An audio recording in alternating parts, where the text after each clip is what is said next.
now that we have just ended April, I think it is not too early to say that 2020 sucks. And we just need to think about how we can get our minds off of what has been a rather disappointing year. And so I wanted to do just my smallest part in helping us escape to other worlds by talking about video games, because I am a huge nerd and unfortunately no one wants to hear me talk about the exciting world of accounting for 20 minutes. And so I wanted to discuss Ludonarrative Dissonance, the dissonance between gameplay in a particular game and narrative or story in that game. Because I think that one of the interesting things about video games that differentiates them from movies or books or other media is the fact that they are interactive media, not just passive media. And so the game that I want to discuss today, if you haven't guessed from the music that's playing in the background, is Final Fantasy VIII. Final Fantasy VIII was actually the first PlayStation game that I ever got. And it might have even been the first Final Fantasy game that I ever played. So Final Fantasy VIII is very near and dear to my heart. But what I found out is that not many gamers are familiar with Final Fantasy VIII. And shockingly enough, not many people are familiar with Final Fantasy at all.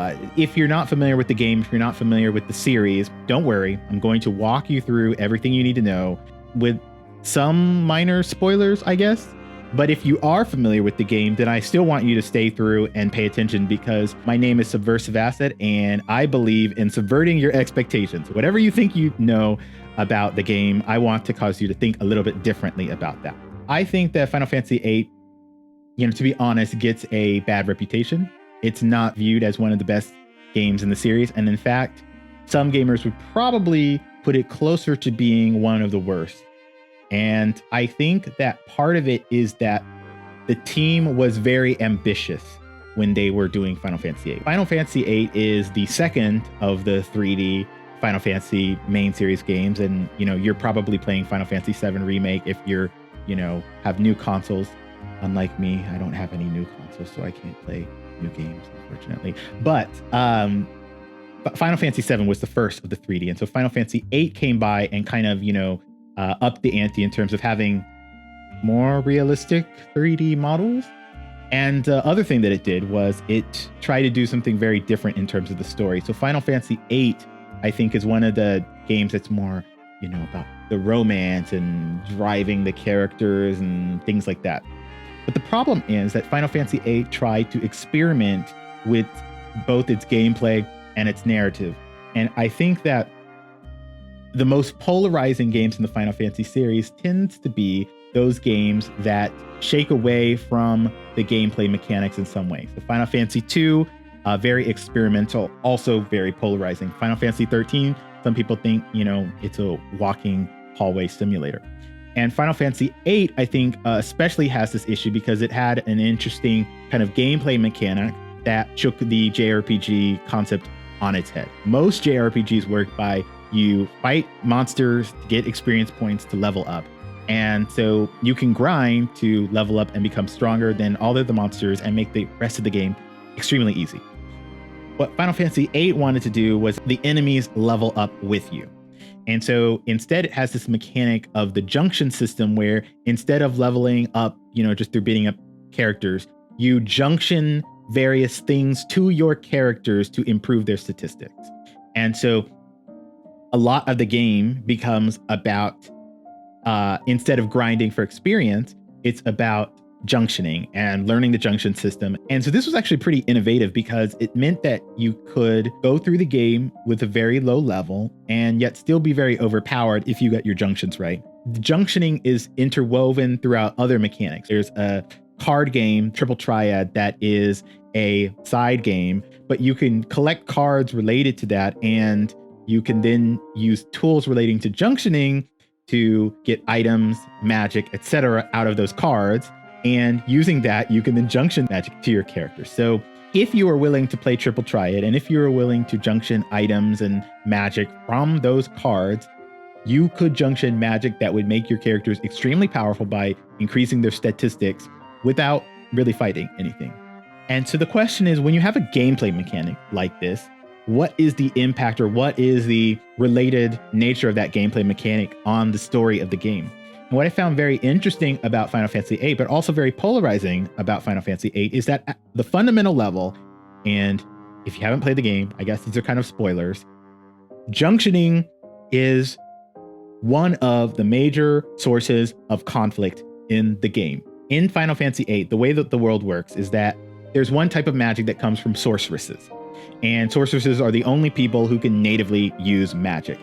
For everyone else, the only way they can use magic is by using this technological equivalent called paramagic, which, if you didn't guess it, comes from the junctioning system. It's explained that junctioning in the technological sense was designed to replicate the natural sorcery abilities of sorceresses. So everything that's relating to junctioning ultimately has its source from something relating to sorceresses. The way that junctioning typically works is that you junction these energy sources that manifest as spirit creatures, guardian forces, to your characters. That allows them to use paramagic. But what you eventually find later on is that there's a particular character in the game who can junction one human consciousness to another human consciousness. And also, she can do it from the present to the past, because why not? Eventually, you have these scenes where you become a completely different cast of characters. And in the game narrative, for the main character, they say that they had these weird dreams. And for the characters who get junction 2, they say that they have fairies, which are your other cast of characters. But how this affects things in terms of a gameplay mechanic is that the main characters that you're working with in the present, they're who you fight with, they're who you build up your stats, here you get all your guardian forces. And when they get junction back to the other cast of characters in the past, the people in the past just conveniently have the same abilities and guardian forces and skills as the people in the present. The characters in the past observe that when their fairies are, junction to them, which they don't know how this is happening, they recognize that they're getting stronger. They get access to powers that they didn't have before, because essentially they're getting all the abilities and junctions that you built up for your main cast of characters from the present in the past. And this one character can do that, and she calls it connecting, but spoiler alert, it's definitely junctioning. And so what happens in a story sense is that those sorceresses, they want to, of course, have more power and live forever and all that kind of stuff. They realize this girl has this power to junction consciousness into the past. And so one of the sorceresses realizes that the only way that she can achieve her goals of, completely ruling over time and space and being immortal is by junctioning her consciousness to a sorceress from the past to do some spell and then compress all of time. So let's get back to junctioning. So there's a narrative purpose of junctioning. You're able to experience past events, and that's explained not just by a flashback. You're able to experience the past events of other characters through this junctioning system. But there's also the gameplay mechanic of junctioning is how you build up your characters. And it actually can get pretty ridiculous because of this anti-leveling up mechanic. If you want to really be overpowered, you avoid fighting, you avoid beating things up, you just convert monsters to cards, you play the card game and collect other cards, draw magic and other energy from monsters, and then just try to make a bunch of items that will get you the best magic and junction all the magic to your character's stats, which makes them overpowered. The game tries to have a narrative tension about junctioning. There are rumors throughout the game that junctioning has side effects. And the side effects that are discussed in the game are that it causes memory loss. For a good portion of the game, this is dismissed as rumors. But in the game, it's discussed that only one of the, paramilitary organizations, they call them Guardians, uses the junctioning of guardian forces. And that's the main character's, school or garden, the Lamb Garden. Everyone else, they don't junction because they believe it's too dangerous. Spoiler alert, all the rumors are true. Junctioning actually does cause memory loss, and it causes most of the main characters to forget that they actually were all in the same orphanage together as children, and they just forgot about it because these guardian forces are colonizing their minds. There is one character, Irvine Kinneas, who was in the same orphanage with the rest of them, but went to a different school, went to a different garden that doesn't allow junctioning. And so he still remembers all of them, but everyone else doesn't remember. And so what I find particularly disappointing is that the game is trying to have junctioning be this core gameplay mechanic. And they're also trying to have junctioning be a core narrative aspect. But once you get Irvine, even though everything up until that point is saying that only Belam Garden uses junctions and they're possibly dangerous, you are immediately able to junction whatever you want to Irvine, and he has no problems whatsoever about it.